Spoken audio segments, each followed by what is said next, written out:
Mateus 5, 17 a 20. Mateus 5, 17 a 20.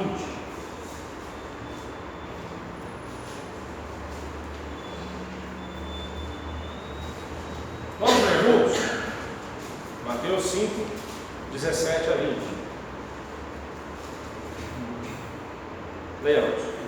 Não penseis que vim revogar a lei ou os profetas. Não vim para revogar, vim para cumprir. Porque em verdade vos digo, até que o céu e a terra passem, nem um i ou um tio jamais passará a lei, até que tudo se cumpra. Aquele, pois, que violar um destes mandamentos, posto que dos menores, e assim ensinar aos homens, será considerado mínimo no reino dos céus. Aquele, porém, que os observar e ensinar, esse será considerado grande no reino dos céus.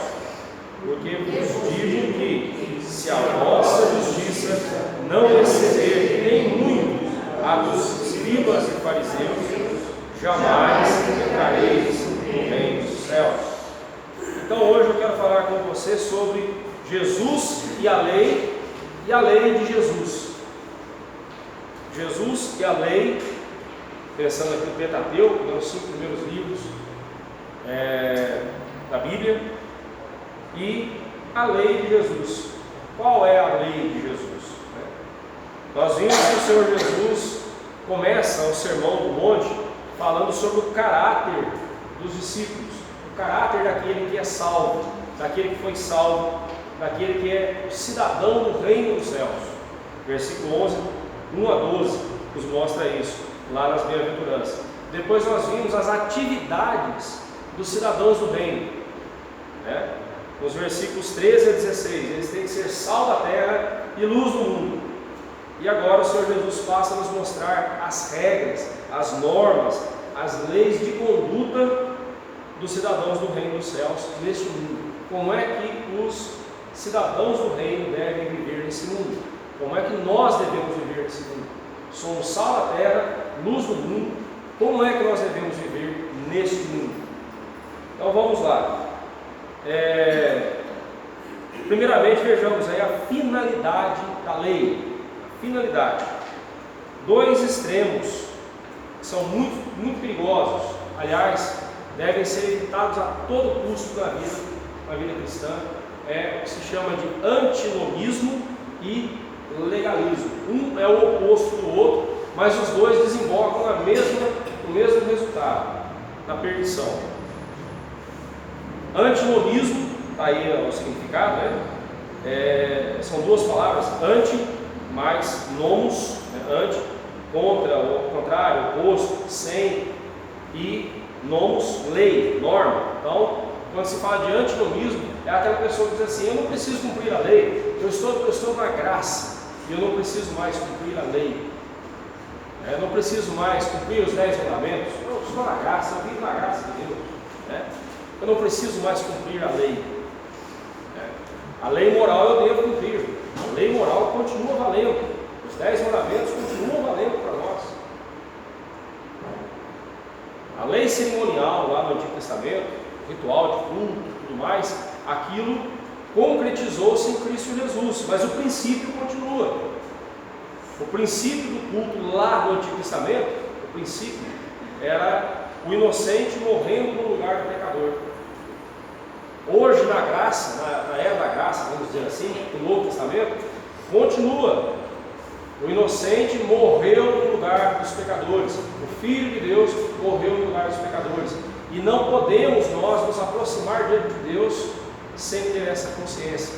Não podemos louvar a Deus de verdade se não tivermos em nós essa consciência de que estou aqui louvando a Deus porque Jesus, o santo, o inocente Filho de Deus, assumiu o meu lugar na cruz do Calvário. Por isso eu posso louvar a Deus, por isso a minha justiça é a justiça de Cristo. Eu estou revestido com a justiça de Cristo. O princípio continua, mas a lei moral continua, os 10 mandamentos continuam valendo para nós hoje. Então, se alguém chegar para você dizendo, não precisa mais cumprir a lei, não precisa mais nada disso, preste atenção, isso é antinomismo, isso é uma desgraça, é um problema sério. E, meus irmãos, é o que mais temos visto nas igrejas hoje em dia. É o que mais temos visto na boca desses pastores renomados, conhecidos aí, né, que fazem de tudo para mostrar que são diferentões, né, para mostrar que são descolados, né. Eu não vou citar nomes aqui, mas você deve conhecer alguns assim. Mas, infelizmente, é o que nós temos visto. É esse antinomismo. E caminhando, apesar de ser o oposto, mas caminhando junto, está o legalismo. O legalismo é o contrário do antinomismo. A pessoa diz assim, olha, é impossível você ser salvo, é impossível você vir a ter a salvação se você não cumprir a lei. Você tem que cumprir a lei para ser salvo. Então o cumprimento que o legalista tem da lei é um cumprimento de autojustiça. Eu estou conquistando a minha salvação, eu estou me salvando, desde que eu obedeço certinho, então eu serei salvo. E gente, o que tem de legalista por aí, tem muito legalista, tem muitas religiões, muitas igrejas legalistas. Se o antinomismo despreza a lei, o legalismo, ele afirma que sem a observância completa da lei, você não pode ser salvo. Então você tem que ser rigorosamente um cumpridor da lei para ser salvo. E isso vai desembocar na soberba, na arrogância, né? É aquela velha história, eu fiz por merecer. Nós pais ensinamos os nossos filhos desde pequenos, que se chama de meritocracia, né? Eu uso muito essa expressão, né? A meritocracia. Então você tem que ter seus méritos, você tem que trabalhar para conseguir. Isso é bom, isso não é errado não. Mas no que diz respeito ao nosso relacionamento com Deus, não existe meritocracia. Não existe isso. Tudo é pela graça de Deus. Tudo é pela graça de Deus. Não há méritos em nós. Os méritos, os merecimentos que nos garantem diante de Deus são os merecimentos de Jesus. É Cristo quem merece ser ouvido pelo Pai. É Cristo quem merece ser atendido pelo Pai. Por isso que Ele vai nos ensinar a orar em nome dEle, né? A nossa salvação em nome de Jesus. Então vamos lá. Tanto um quanto o outro devem ser refutados e rejeitados com toda a força do nosso coração. Não caia na armadilha do antinomismo e nem na armadilha do legalismo, porque os dois desembocam em condenação. O antinomismo despreza a lei, o legalismo enaltece a soberba do homem. Cuidado. Então, qual deve ser o nosso relacionamento com a lei? Daqui a pouco nós veremos isso. Outro erro que deve ser rechaçado é o de colocar a lei em oposição à graça. Agora há pouco eu usei esse termo, né? Na era da graça, nós estamos na era da graça. Mas pare e pense um pouquinho. Desde que o homem pecou lá no Éden, tudo que ele recebe de bom da parte de Deus é obra da graça de Deus. Quer saber uma coisa? Até a morte é graça de Deus. Eu tenho aqui uma artrite, uma artrose, sei lá, eu sempre confundo as duas, no meu quadril por causa do acidente que eu sofri em 2001. E às vezes eu manco um pouco por causa dos parafusos. Eu fico imaginando eu viver eternamente aqui com essa dor. Que tem dia que trava, tem dia que até bengala eu tenho que usar. Trava tudo, né? Mas aí então vem essa situação. Até a morte acaba sendo uma bênção de Deus para ele, porque é o cessar de uma vida cheia de flagelos, cheia de dor. Até nisso a gente vê a graça de Deus. Logicamente, para aqueles que são salvos, a morte é um descanso, uma bênção. Para os que não são salvos, só era melhor continuar vivo. O que vem depois é terrível. Mas veja bem, no Antigo Testamento eles já viviam na graça de Deus. Vamos pensar em Israel no deserto. Deus precisava ter dado um código de leis para Israel? Deus tinha obrigação de fazer isso? Não. Então, se ele deu um código de leis para o povo seguir, para que o povo vivesse bem, para que o povo se organizasse como povo, como nação, e fosse conhecido e reconhecido como povo de Deus, o que foi isso senão a graça de Deus? Então, quando se faz essa separação de a era da lei, a era da graça, deve ser meramente por uma questão didática. Primeiro veio aquela fase da lei, em que o povo deveria cumprir, mas a lei, ela apontava para Jesus. Por isso que Jesus falou: eu não vim revogar a lei, eu vim cumprir a lei. Eu sou o resultado da lei, eu sou aquele para quem a lei apontava. Nós, aliancistas, vocês estão vendo isso com o presbítero Edson, e com o presbítero Wander, e com o Jorge, aos domingos, na escola dominical. Vocês têm visto aqui na classe dos adultos sobre o aliancismo. Uma coisa que nós, aliancistas, cremos é que, embora exista essa divisão de Antigo e Novo Testamento aqui na Bíblia, há essa separação, mas quando nós tomamos a Bíblia, toda a Bíblia para nós é um testamento só. Nós não temos dois testamentos, nós temos um testamento só, porque o Novo Testamento nada mais é do que a concretização do Antigo Testamento. Nós não temos essa separação. Para nós, e vocês vão ver que a igreja primitiva também pensava assim. Não havia essa interrupção de que Antigo Testamento, Novo Testamento, era da lei, era da graça. Não. Na era da lei, a graça não estava presente. Na era da graça, a lei está presente, atuante, devidamente cumprida, devidamente obedecida. Sim, pois não. Quer dizer que se alguém no Velho Testamento, se uma pessoa conseguisse cumprir toda a lei, toda, sem errar, ela seria salva? Seria. Porém, quem pode cumprir? Não, ninguém poderia, mas se alguém... Agora, como que eles eram salvos? Eles eram através do sangue do cordeiro. Sim, mas aqueles sacrifícios apontavam para Jesus. Eles eram salvos pela fé no Messias que viria, entendeu? E que tornaria tudo aquilo ali, todo aquele ritual de culto, concretizaria tudo aquilo ali, E nós hoje vivemos pela fé no Messias que veio, Então veja bem, por isso que Jesus é a plenitude, em Jesus todas as coisas convergem, como Paulo escreve lá em Efésios. Em Cristo todas as coisas convergem, tanto o passado quanto o futuro convergem na pessoa de Jesus. Isso é maravilhoso, Deus. A salvação sempre foi pela fé no Cordeiro de Deus. Aquela pergunta que Isaac faz para Abraão: pai, aqui está o fogo, aqui está o cutelo, aqui está a lenha, onde está o Cordeiro? O reverendo Luciano Bonilha, ele, uma vez eu ouvi um sermão dele, ele justamente sobre esse assunto, esse tema, onde está o Cordeiro? E ele perpassa todo o Antigo Testamento até chegar em Jesus. Jesus é a resposta. Jesus é o Cordeiro de Deus que tira o pecado do mundo. Um belíssimo sermão, Quem sabe a gente consegue trazer o reverendo Luciano um dia desses aqui. Eu vou pedir para ele: prega esse sermão para nós, Maravilhoso, lindo demais,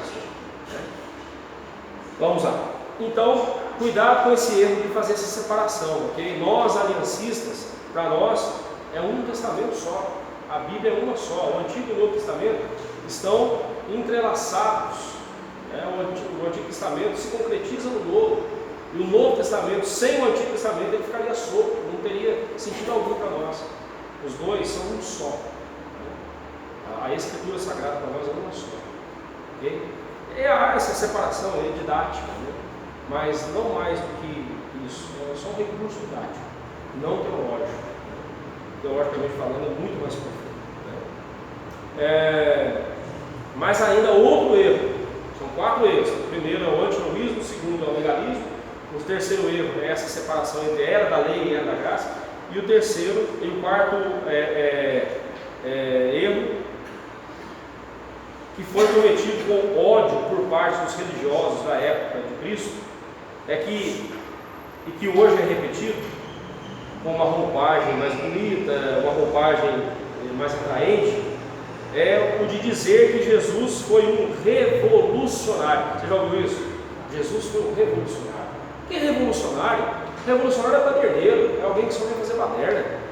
Jesus não foi revolucionário coisa nenhuma. Ele não revolucionou a lei. A Bíblia diz que ele falou que ele veio para cumprir a lei. Ele veio para fazer o que ninguém conseguiu fazer com a lei. Ele veio para cumprir por nós.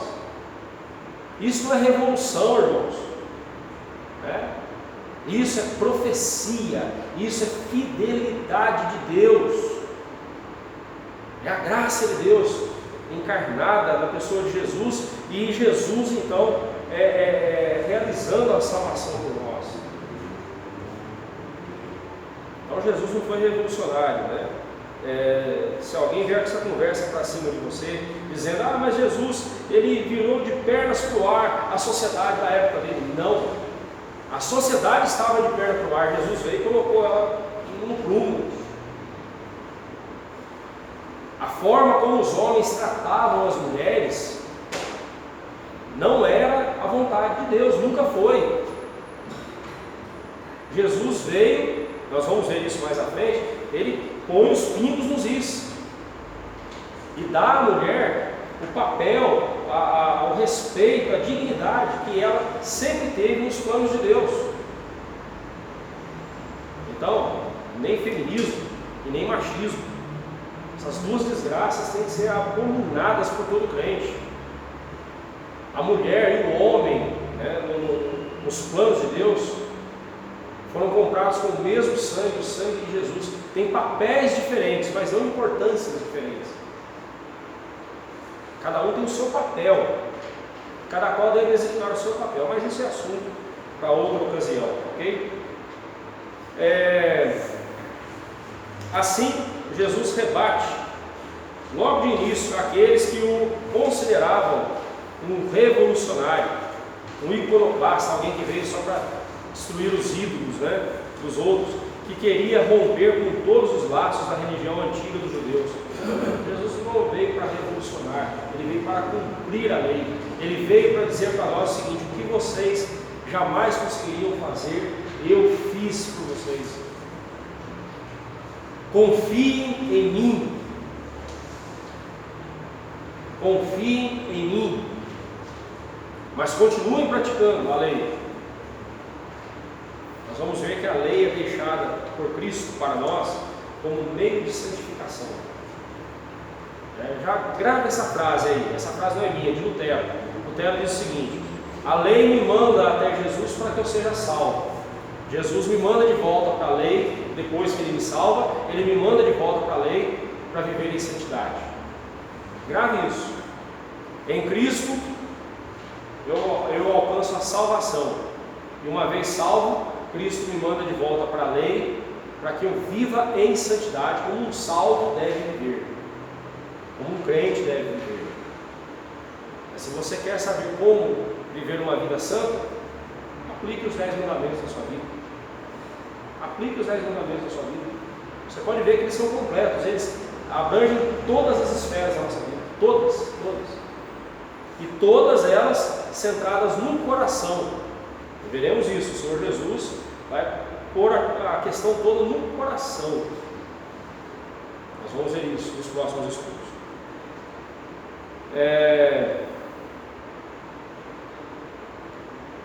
William Hendricks, ele faz o seguinte comentário: os oponentes estavam equivocados, né? Os oponentes de Jesus estavam equivocados.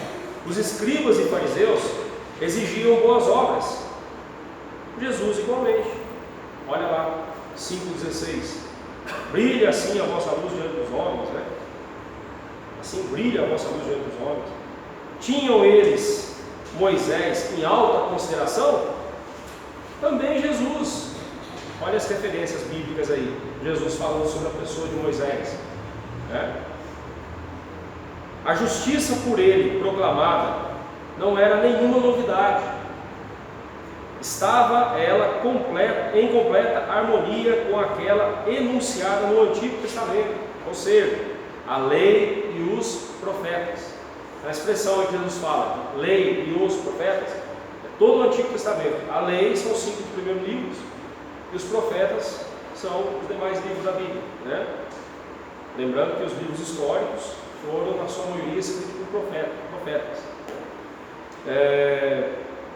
Entretanto, aqui em 5,17, com o fim de enfatizar cada um deles, a lei e os profetas, em seu próprio direito, o termo é empregado, a lei ou os profetas, o Pentateuco ou o restante do Antigo Testamento. Então, Jesus está mostrando aqui que o que ele trouxe já foi dito lá no Antigo Testamento. Só que com o passar do tempo, eles se perderam. Os fariseus, na sua religião, se perderam, ali os judeus se perderam nesses pontos principais, né? Cristo não veio revogar a lei, mas cumpri-la em cada detalhe, né? A expressão, lembra que Mateus usa muito a expressão para que se cumprisse o que foi dito por meio do profeta, tal, lembra? Essa expressão é emblemática em Mateus. Cristo cumpriu a lei nos mínimos detalhes. Um detalhe muito importante: não só uma vez, todos os dias da sua vida. Você e eu conseguimos cumprir os 10 mandamentos. Conseguimos. Mas a coisa aperta no seguinte sentido: não conseguimos cumpri-los de uma vez, os 10 de uma vez. Pode ser que com muito esforço a gente consiga, mas aí surge outro problema. Por quanto tempo? Por quanto tempo a gente conseguirá cumprir todos os 10 mandamentos? Por quanto tempo? Por isso é que eu tenho que me apoiar na justiça de Cristo, lá no verso 20. Se a vossa justiça não excederem muito a dos escribas e fariseus, jamais entrareis no reino dos céus. Então veja bem, que justiça é essa que pode ser maior do que a justiça dos religiosos mais rigorosos? A justiça de Cristo. Eu preciso da justiça de Jesus na minha vida. É essa justiça que me garante diante de Deus, porque a justiça de Cristo é a justiça de Deus. É a justiça de Deus. É interessante, né? Hoje de manhã eu estava explicando para a Cristina, embora ela já sabe muito mais do que eu até, mas aí falando sobre vacinas, né? Ela estava lá com o nariz escorrendo, disse, a gente tem que dar a vacina de gripe em você, né? Mas não agora, do jeito que você está não pode, né? Aí ela falou, por quê? Só porque a vacina em si é o vírus atenuado. Se você já está com o vírus e eu ponho mais vírus em você, eu te arrebento. Então você tem que estar com saúde para você receber o vírus atenuado e aí o seu corpo criar anticorpos para poder vencer o vírus quando ele vier te atacar, né? Um vírus combatendo o vírus. Outra figura, bombeiro. Quando pega fogo numa área, num terreno, num pasto, qual é o melhor jeito que você tem de apagar o fogo? Você sai correndo atrás, no abafador, tentando apagar? Não. Você vai um pouco mais à frente, inicia outro fogo, o qual você consegue controlar e vai levando em direção ao que está vindo. Aí os dois se encontram e um apaga o outro. Fogo contra fogo. A justiça de Deus é a justiça que me livra da justiça de Deus.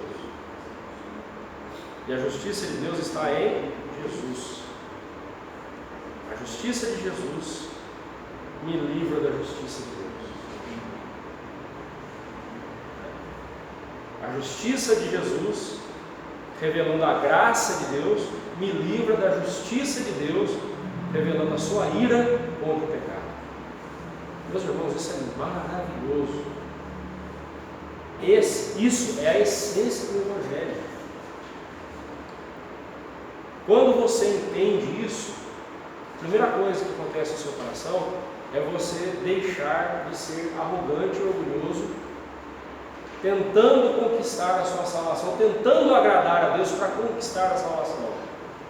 A segunda coisa que acontece é que você passa a ver a graça de Deus com outros olhos, como algo que você jamais poderia alcançar por conta própria. Você só a tem porque Deus quis lhe dar. Isso é o Evangelho.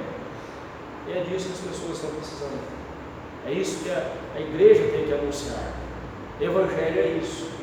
É Deus na sua ira vindo contra o pecador, mas no seu amor vindo na pessoa de Jesus, salvando o pecador. O mesmo Deus que pode mandar alguém para o inferno é o mesmo Deus e é o único que pode resgatar essa alma pela graça de Deus. Nós vamos voltar nesse assunto posteriormente. O cumprimento e a adoração da lei, né? Solenemente Cristo declara, na expressão, porque em verdade vos digo. Essa expressão em verdade, lá no grego é amém. De onde vem essa palavra? Amém. A palavra amém. E significa isso, confirmação. Quando o seu Alair termina a oração dele e fala em nome de Jesus, amém, toda a igreja fala junto, amém. Nós estamos concordando com a oração do servo de Deus. Nós estamos concordando com o que ele está dizendo. Estamos concordando e confirmando a veracidade. É isso mesmo. É isso mesmo. Nós concordamos com o que ele está falando, porque é verdadeiro. Por isso é que a gente não ora junto. Nada contra os irmãos que têm o costume de orar junto, tem aquela. Nada contra. Mas eu preciso saber o que você está dizendo na oração, para ver se eu vou concordar contigo. Eu preciso ouvir o que você está dizendo para eu saber se eu vou dizer um amém no final, senão eu vou dizer misericórdia. Uma vez eu orei com um rapaz, no final da oração dele, ele falou amém ou misericórdia. De propósito, ele falou, mas por que, pastor? Irmão, o que você pediu ali, eu não posso concordar. O que você falou na sua oração, eu não posso concordar. Aí foi mostrando para ele o que ele falou errado na oração dele. Meus irmãos, era. Sabe aquele caso dos Boanerges, os filhos do trovão? Senhor, manda fogo, né? Olha, fez parecer fichinha a oração do rapaz ali perto. Parecia fichinha a oração de João e Tiago. Vamos lá, vamos em frente. A isso, Jesus acrescentou: até que o céu e a terra passem, nem um i ou um tio jamais passará da lei até que tudo se cumpra. Nem um i, no grego, é o iota. Na nossa língua ele é traduzido por j, mas no grego é iota. Ou um keraia, que era algo parecido com o nosso tio. São sinais gramaticais. São os menores sinais gramaticais na língua grega. O iota é a menor letra, e o keraia é o menor sinal gramatical. Jesus está mostrando para nós o seguinte: a menor e mais simples parte da lei não cairá por terra. As palavras do Senhor não falham, as promessas de Deus não falham. Ele prometeu que enviaria o Messias e enviou. Ele prometeu nos salvar e nos salvou. E Ele prometeu voltar e Ele voltará. Nós não podemos duvidar disso. As promessas a respeito de Cristo todas se cumpriram. Todas. E aí eu pergunto para você, por que as que ainda não se cumpriram não se cumpririam? Por quê? Por qual motivo Deus falharia em cumprir as últimas profecias a respeito de Cristo? A volta de Cristo, a restauração das coisas, o julgamento, o dia do juízo, tudo isso são profecias a respeito da volta de Cristo, que ainda estão por se cumprir. E como disse o apóstolo, nós não devemos achar que Deus está demorando, como muitos pensam, né? Deus está demorando em cumprir esse dia. Ele vai cumprir, irmãos. Noé, Deus mandou ele construir a arca, ele ficou 90 anos, quase 100 anos construindo aquela arca. E eu fico imaginando quanta zombaria Noé ouviu durante esses mais de 90 anos. Quanta zombaria, porque não caía a chuva do céu, era um orvalho muito forte que regava a terra. Então Noé falou de algo inédito: chuva, caiu água, caiu do céu. O povo zombou dele. Não tenho dúvida disso. E aí, 7 dias que antecedem o dilúvio, Noé entra na arca com aquela bicharada toda, e Deus fecha a porta. E o povo, o que será que o povo disse para Noé? Ei, já virou comida de leão, né? Embora eu acho que ele levou um leãozinho pequeno, né? Muito mais lógico ele levar filhotes, né? Muito mais fácil de cuidar, né? Mas com certeza zombaram de Noé. Mas no 7º dia, quando veio a água, quando a água brotou da terra, eles viram que Noé falou a verdade. Mas era tarde demais. Assim acontece hoje. Você fala da volta de Cristo, tem gente que zomba, que ridiculariza você. E naquele dia, no dia da volta do Senhor Jesus, essas pessoas tenham sido alcançadas pela graça de Deus e tenham sido salvos, porque senão vai ser terrível, cara. Mas a lei durará até a consumação dos séculos. Nenhuma só de todas as promessas de Deus cairá por terra. Jesus prometeu isso para nós. Tudo que Ele prometeu haverá de cumprir, assim como tudo que a lei determinava, Cristo cumpriu cabalmente. A lei não findou em Cristo. Pelo contrário, Ele a cumpriu e hoje ela continua valendo como meio de santidade de vida. Lembra que eu falei no começo? A lei nos manda até Cristo porque nós somos incapazes de cumprir a lei por nós mesmos.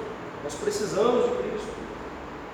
E Tiago diz que se eu cumprir 9 mandamentos e falhar num, eu volto a perder todos. Você pode passar a vida inteira acertando todos os mandamentos, mas no finalzinho você deu um escorregão e caiu um, pronto, perdeu tudo. Por isso que eu preciso de Jesus.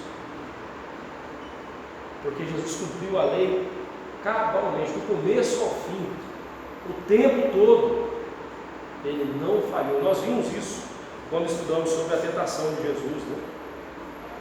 Agora, pois, nenhuma condenação há para os que estão em Cristo Jesus. Romanos 8:1.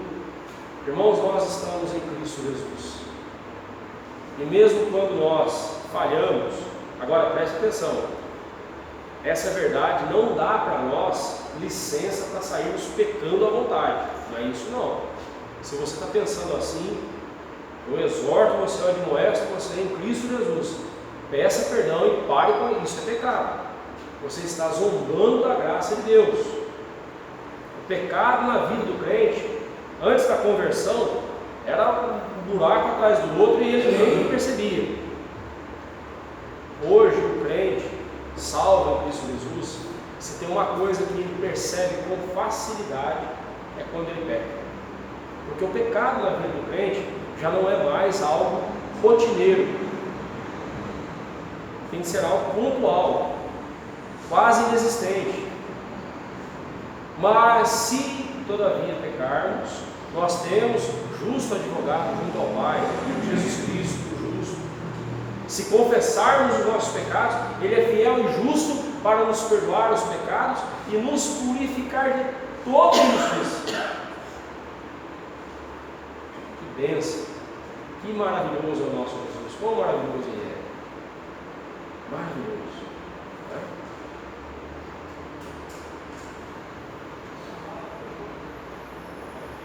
Mas no novo céu e nova terra, a lei, como um livro escrito, como nós temos hoje, já não existirá mais, não será necessária. Entretanto, enquanto esse tempo glorioso não chega, a terra e o céu ainda não passaram, nada faltará para acontecer até que tudo se cumpra minuciosamente em relação à vontade de Deus. como disse Hendrickson, o programa de Deus com referência a Cristo, à igreja, ao homem em geral e ao universo será plenamente executado. Deus não vai deixar nada para trás. A lei de Jesus, vamos lá, versículo 19. Jesus declara: aquele, pois, que violar um desses mandamentos, posto que dos menores, e assim ensinar aos homens, será considerado mínimo no reino dos céus. Aquele, porém, que os observar e ensinar, esse será considerado grande no reino dos céus. Então, o primeiro ponto aí: os mandamentos não podem ser violados. Cristo deixou bem claro: os mandamentos não podem ser violados. Quando os judeus receberam a lei, os rabinos, os mestres deles lá, especialmente ali no período entre os dois testamentos, no período intertestamentário, eles desenvolveram um código de lei que chegaram ao absurdo de criarem mais 613 mandamentos. Aos 10 originais eles se transformaram em 613. É a isso que o Senhor Jesus se refere quando fala que os fariseus colocavam fardos pesados sobre os homens, fardos estes que eles não se atreviam sequer a colocar o dedo, encostar o dedo. Em outras palavras, eles punham peso sobre os ombros das pessoas, mas eles mesmos não cumpriam o que eles falavam, o que eles ensinavam. Por isso que lá no capítulo 11 Jesus vai fazer um convite: vinde a mim todos vós que estáis cansados e sobrecarregados, e eu vos aliviarei. Estão cansados desse ensinamento dos fariseus, sobrecarregados com essa baboseira toda dos fariseus. Eu tenho um fardo suave, meu fardo é leve, não é inconsistente, não é vazio, não é inconsistente, não é banal, é algo que tem peso de glória, mas é leve porque Jesus nos ajuda a carregar o nosso fardo. Com a graça dele, ele nos sustenta. Os fariseus tomaram a lei e a transformaram num código de 613 mandamentos. Olha que absurdo, Puseram fardos pesadíssimos sobre as pessoas. Então o Senhor Jesus lhes diz que se alguém violasse um dos mandamentos, ainda que fosse considerado o mais leve dos mandamentos, conforme a concepção dos fariseus, Os fariseus fizeram essa ideia de mandamentos mais pesados, mandamentos mais leves, mandamentos mais rigorosos, outros mais suaves. Foram os fariseus que inventaram esse negócio. Aí o Senhor Jesus toma essa ideia deles e mostra: não existe esse negócio de mandamento leve e mandamento pesado. Os mandamentos do Senhor não são penosos, diz o apóstolo João. Os mandamentos do Senhor não são penosos, não importa qual seja o mandamento que Ele nos deu. O mandamento de Deus é graça para o nosso coração, é bênção para a nossa vida. Leia o Salmo 119, ali o salmista ele enaltece a palavra de Deus.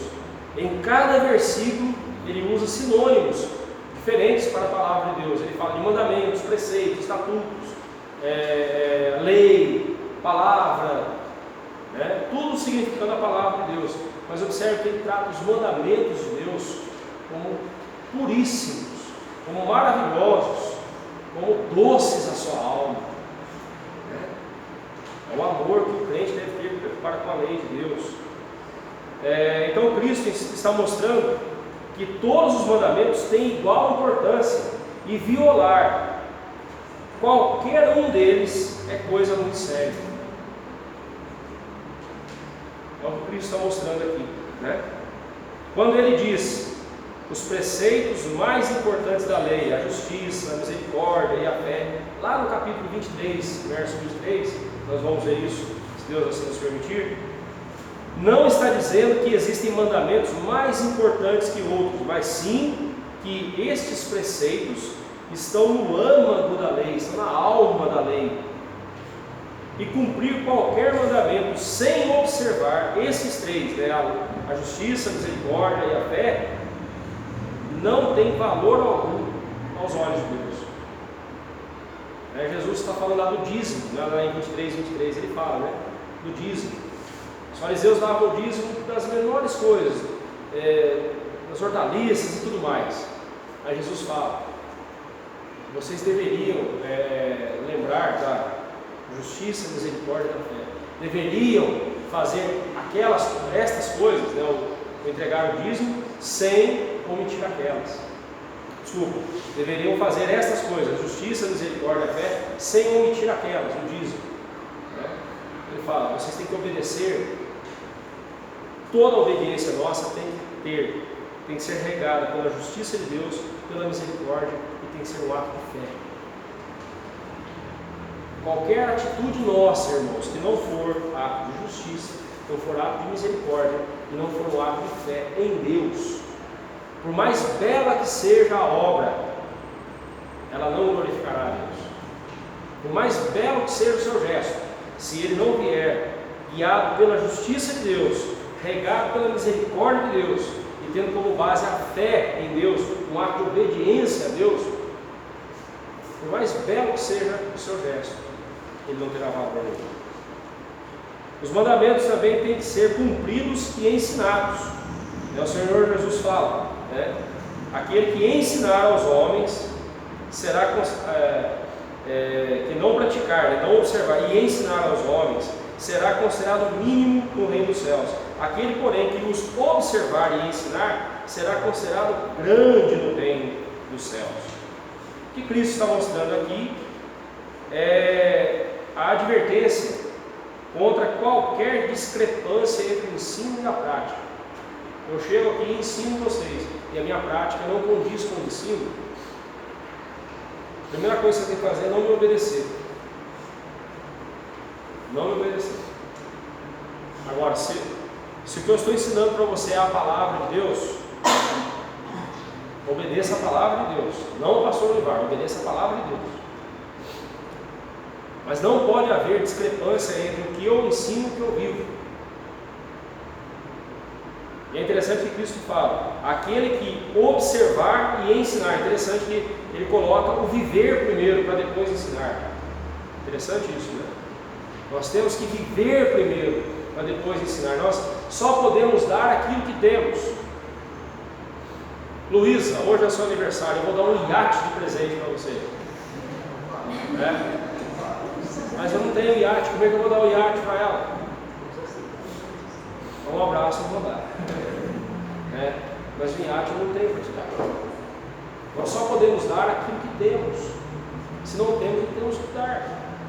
Como é que eu vou ensinar a vocês sobre a graça de Deus se eu não tenho a graça de Deus na minha vida? Como é que eu vou falar para você de salvação se eu não tenho a certeza da minha salvação? Como é que eu vou falar para você de santidade de vida se eu não vivo com santidade de vida?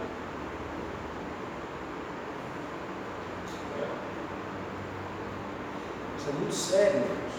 Por isso, aqui eu abro um parênteses e peço as suas orações. Ore pelo seu pastor. Quando você for orar por mim, pode pedir para Deus me dar sabedoria, me dar inteligência, me dar estratégias e tudo mais, tal. Mas tudo isso é importante. Mas ore a Deus.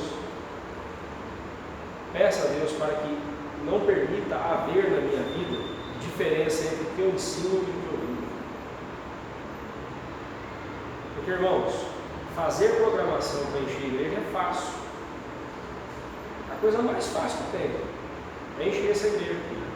Fazer programação para encher a igreja. É fácil.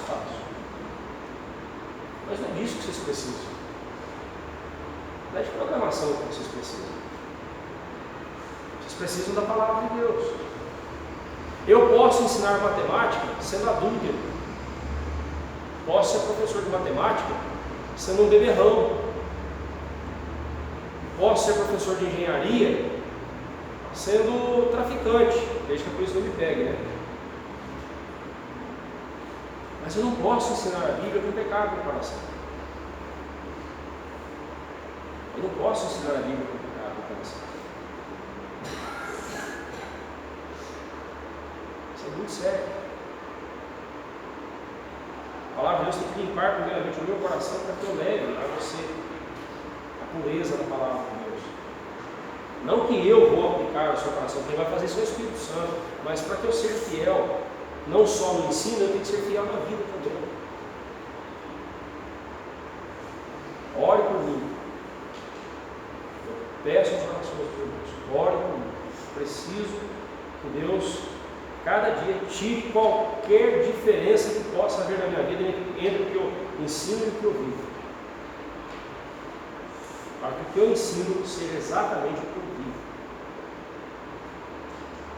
Eu peço as orações dos irmãos. É um pedido sincero do seu pastor. Um pedido sincero que eu faço para vocês. Mas o que significa ser mínimo ou grande no reino dos céus? Como é que pode ser isso? Observe que Jesus aqui não disse assim: olha, quem não observar e ensinar vai para o inferno. Quem observar e ensinar vai para o céu. Ele não falou isso. Ele falou que quem não observar e ensinar errado as pessoas será mínimo no reino dos céus. Então ele está falando aqui de crentes, ele está falando aqui de falsos mestres, ele está falando de crentes aqui. E esse texto é particularmente difícil, né? E eu vou concordar aqui com o William Hendriksen novamente, quando ele fala que esse texto se refere ao galardão. Olha, eis um assunto que eu estou tentando entender também, já faz tempo. É um dos poucos assuntos que eu não consegui fechar ainda, essa questão do galardão. Eu só sei de uma coisa: existe o galardão. O que é o galardão? O Hendriksen, por exemplo, ele vai dizer que o galardão aqui é a nossa posição no reino dos céus, lá na glória eterna. Mas não é merecimento, não é uma coisa que eu fiz por merecer, né? E também não é salvação pelas obras, porque a salvação é por Cristo, pela fé em Cristo, não pelas obras. Mas o galardão seria o quê? A minha posição lá no reino dos céus. Posição essa que revela o quanto nesta vida eu glorifiquei a Deus. Não o quanto eu serei glorificado lá, né? Não o quanto eu serei glorificado lá, mas o quanto nesta vida eu realmente vivi para a glória de Deus. As nossas obras serão reveladas. A diferença do ímpio para o crente é que o ímpio a obra dele será revelada para a condenação, a dos crentes será revelada para o galardão. Aí, por favor, não venha com essa mentalidade tacanha de que o importante é estar no céu, né, pastor? Não importa que eu fique lá no cantinho, o importante é estar lá, né? Não faz isso não, irmão. E isso é pensamento de gente que não quer glorificar a Deus. Mais do que pensar, lá no céu, eu quero um lugar de destaque lá no céu, mais perto de Deus. Mais do que isso, queira nesta vida fazer das suas ações que glorificam a Deus. Todas elas, todos os seus pensamentos, todas as suas palavras, todas as suas ações serem para a glória de Deus. Mire na glória de Deus aqui, para que quando chegar lá, você será colocado onde Deus quiser te colocar, mas até lá, no lugar que Deus te colocar, esse lugar vai revelar o seguinte: Deus foi glorificado na vida do Wander. Quem vai aparecer é Deus, não é nem o Wander, é Deus. Tudo tem que ser para a glória de Deus. Eu gosto muito daquele texto de Apocalipse 5 ou 4, em que os seres viventes ali, eles tomam suas coroas, estão diante de Jesus, eles dobram seus joelhos diante de Jesus e põem as suas coroas aos pés de Jesus. A coroa é o símbolo da vitória. E aí eles tomam a vitória deles e colocam aos pés de Jesus e dizem que Ele é digno de louvor, porque foi Ele quem conquistou a salvação. Eu não vou ficar desfilando, olha só, eu sou um salvo, eu fui salvo. Não, eu não vou ficar desfilando para a minha glória. Eu vou mostrar a glória de Deus. Lá eu agirei para a glória de Deus também. Mas que vivamos assim, já aqui nesse mundo, para a glória do Senhor. Terceiro lugar, os mandamentos aos quais Jesus se refere. Quais são esses mandamentos aí? Jesus fala, um destes mandamentos, posto que um destes mandamentos. Que mandamentos são estes? Se você observar do versículo 21 ao versículo 48 do capítulo 5, são os mandamentos. Estes são os mandamentos que nós, como igreja, devemos observar. Nós vamos estudar pausadamente cada um deles nas próximas semanas. Mas estes são os mandamentos que nós devemos guardar. Observe que Jesus sempre começa dizendo: ouvistes o que foi dito? Aí ele: eu, porém, vos digo. É muito interessante a gente ver não o contraste, mas o paralelo entre o Sermão da Montanha e os 10 mandamentos no Sinai. No topo do Monte Sinai, Deus deu os mandamentos dele ao povo. No topo dessa montanha, Jesus dá os mandamentos dele à sua igreja. Eu vou ver isso, cada um deles com vocês nas próximas semanas. Vamos partir para o final aqui. A justiça mais excelente e mais excedente, né? Como eu já disse agora há pouco, o versículo 20, ele é o cerne do Sermão da Montanha. Se você quiser entender o Sermão da Montanha, você tem de memorizar e pensar no versículo 20 do capítulo 5. Porque vos digo que se a vossa justiça não exceder em muito a dos escribas e fariseus, jamais entrarei no reino dos céus. Que justiça é essa que me põe no reino dos céus? Como eu disse agora há pouco, a justiça de Jesus, né?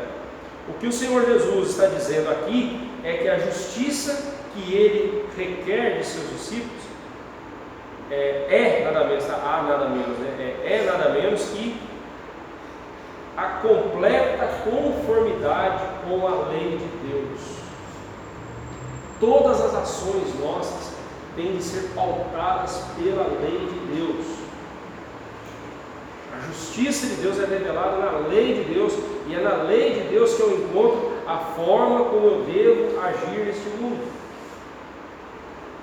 Eu vou pedir para você, durante esses dias essas semanas que nós estudarmos os capítulos 5, 6 e 7, leia pelo menos uma vez por semana, ou melhor ainda, decore os 10 mandamentos. Tenha eles bem gravados na sua mente. Se você ainda não os tem, não sabe o que está perdendo, né? Grave eles na sua mente.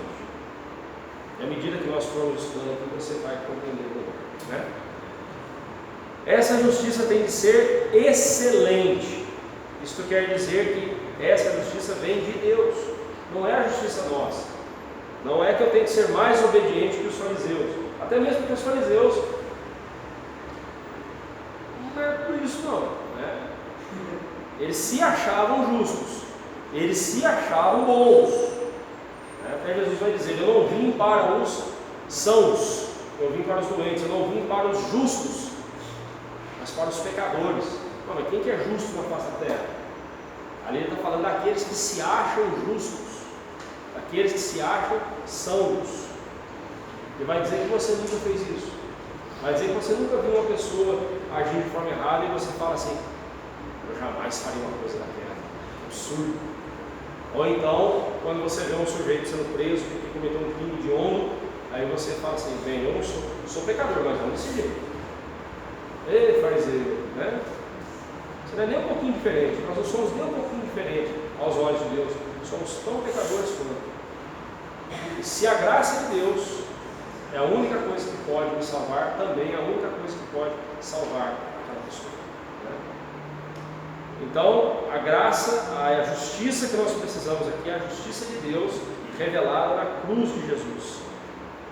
Não existe cristianismo sem cruz. Eu não estou falando aqui de sinais, não, de símbolos, não. Estou falando aqui da mensagem. Não existe vida cristã sem pensarmos na cruz. Essa justiça também tem de ser excedente, tem de ir muito além. Os fariseus e escribas eram tidos como os modelos para o povo. Tudo bem que eles eram os picaretas, mas eram tidos como modelos. O povo, quando pensava em alguém religioso, pensava no fariseu. O fariseu é o exímio cumpridor da religião. Aí Jesus fala: se a tua justiça não for muito mais do que a justiça desse fariseu, você jamais entrará no reino dos céus. A justiça que me faz entrar no reino dos céus é a justiça de Cristo. Jesus, então, ele contrastou a justiça deles com a justiça de Deus da seguinte forma. Eu vou fazer aqui uma segunda história, só para a gente acordar, para vocês não dormir. Vamos lá. As irmãs lerão a coluna Justiça dos escribas e fariseus, e os homens lerão a coluna Justiça de Deus. E eu lerei as referências. Então as irmãs leem a primeira coluna, um item de cada vez, eu leio a referência e os irmãos leem a Justiça de Deus. Vamos lá, pode começar, irmãs. Não satisfaz o coração, informal, exterior e superficial. Lucas 16:16, Lucas 23:25. Satisfaz o coração, é genuína, interior e profundamente arraigada em Deus. Essa é a justiça de Deus, né? E a justiça dos fariseus e escribas, segundo ponto? Não satisfaz a mente, é baseada no raciocínio enganoso e enganador. Mateus 11:28, Mateus 15:3-6. E a justiça de Deus? Satisfaz a mente, está em harmonia com um raciocínio honesto, confiável e sadio. A justiça dos escribas e fariseus, terceiro ponto. É de autoria própria, eles eram justos aos seus próprios olhos. Mateus 5:6, Lucas 18:9-14. E a justiça de Deus, terceiro ponto. É dada por Deus e por isso justifica o pecador e assim se admite diante dele. E o último ponto, a justiça dos escribas e fariseus. Glorifica o ego, é ostentosa e orgulhosa, exibe-se com hipocrisia. Mateus 5:16, Mateus 6:1-2. E a justiça de Deus, último ponto. Glorifica a Deus, que é despretensiosa e humilde e cheia de gratidão a Deus. Olha a diferença, né? O Senhor Jesus faz essa distinção, né? E é essa justiça, a justiça de Deus, que me faz entrar no reino dos céus. Aplicação prática, irmãos. Devemos tratar toda a palavra de Deus com o mesmo respeito, temor e obediência. Cristo, ao cumprir a lei, nos mostra que precisamos somente dele para sermos salvos. Contudo, também nos mostra que ele usa a lei para nos manter em santidade de vida. Grave isso. A lei me manda até Cristo para que eu seja salvo. E uma vez salvo, Cristo me manda de volta a lei para que eu seja santo, para que eu viva em santidade de vida.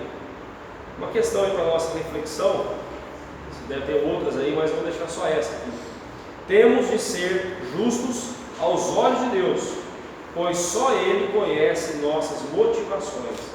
Se formos justos aos olhos dos homens, apenas, com facilidade nossa justiça será hipócrita. Deus é aquele que sonda mentes e corações. Ele sabe as motivações do nosso coração.